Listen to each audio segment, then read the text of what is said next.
for you as a coach, I think that's a lot of trial and error. Like, a book that helped me a lot as a new owner, a question was asked, hey, as a new owner to Gary, and if you would ask me that question, I'd have a slightly different answer. My answer would be something along the lines of, hey, what did Phil Jackson do between the time he was a Knickerbocker, okay, he was a player in the NBA, and then you all know he coached the Chicago Bulls, right, Michael Jordan. What was the in-between time? Anybody know? He was a coach in the Puerto Rican Basketball League. Okay, so there's a book called Sacred Hoops, which talks about this chapter really in his life. And it's like, oh, interesting, right? So he knows he wants to be a coach. I mean, anybody who's a player that wants to be a coach. I went to I only went to one WNBA game. And I saw Byron Scott, old school Laker, right? Showtime, whatever. And he was the coach. And I'm just watching him the whole time talk to these players. And I'm thinking, well, his dream isn't to be a WNBA coach. It's the springboard to get good at what he's doing and then become a coach in the NBA, I think. I might have been wrong, but that's kind of what I was thinking. Well, same thing with Coach Jackson. His dream wasn't to, my dream is always to coach in the Puerto Rican Basketball League. And his stories were crazy. Outdoor league, right? Not even inside arenas. He says in the book, a fan didn't like a call from the ref, so he shot a ref in the middle of the game. Like, oh, gee, what kind of league am I in? He's sitting in the dressing room once, like just totally negged out, and a tarantula is walking next to him in the dressing room. Like, oh, what am I doing? But Puerto Rico was his experimentation. And by the time he went to Chicago, he knew how to deal with a wild card like Dennis Rodman. Oh, you know what? I've seen guys like you before. I know how to play and work with guys like, Michael Jordan, the premier athletes, I know how to treat you.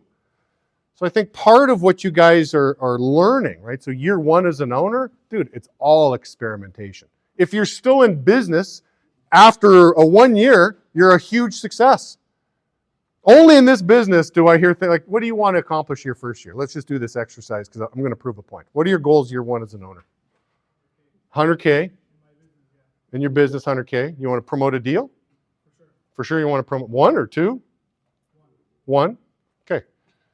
So in business school, right, if we all started a dry cleaner, right, we started a little dry cleaner and you start your dry cleaning business, listen, if you're still in business after a year, you're a huge success because most companies go under.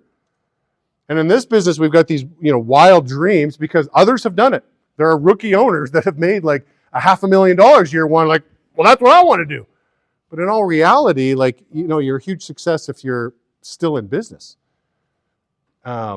So you got to put it all in perspective. You got to put in perspective that, listen, this is a business where you're growing, you're experimenting. So I'd say this, Barwa hasn't done much in year one. Okay, he got rid of his personal debt. Fantastic, right? So he got rid of that. He doesn't owe interest. I mean, that's great. Hasn't promoted outside deal. Is not in the conversation of rookie owner of the year. But he's still in business. The part that people can't see, the bamboo tree that grows a 1/2 inch year one that everybody's looking at, there's no growth with this guy. That's how the world sees the bamboo tree. Oh, nothing's going on. But you guys all know what's happening to the bamboo tree under the ground. The roots are growing. Hey, I now know how to deal with the high performer guys. I know how to deal with the Dennis Rodman guys. I know how to deal with Horace Grant guys. Like you're growing those roots, you're getting smarter. Then, again, the story of some bamboo trees, I know they're not all this way, but 5 years of just roots, so these trees can handle hurricane-like weather and bend 90 degrees in a hurricane. So 5 years of roots, and then something like 90 feet in 90 days in year 6. Like you could kind of just watch, whoa, look at this sucker growing, this is crazy. But it spent its first 5 years growing roots. That's how I look at business. I was talking to Dean Habib yesterday, and he's like, Jamie, I got 3 years under my belt. I'm like, oh, perfect. Hasn't opened up any outside deals, has had glimpses of success, but for the most part, not really. But I'm like, you are poised for a banging year. It's the year of the Mamba for Dean Habib. He's going to have a banging. The roots have been growing deep. He's got great character, married a fantastic wife. He's got a baby on the way. He's got a lot of juice in the tank. He's got his motivation. Oh, got to succeed. I got Junior coming. Little Augusta's coming into the world. And so, dude, you got the roots. Time for that bamboo tree. Time for the rest of the world to see what happens, with your life.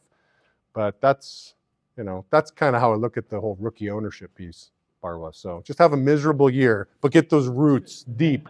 Then it's not so miserable. So.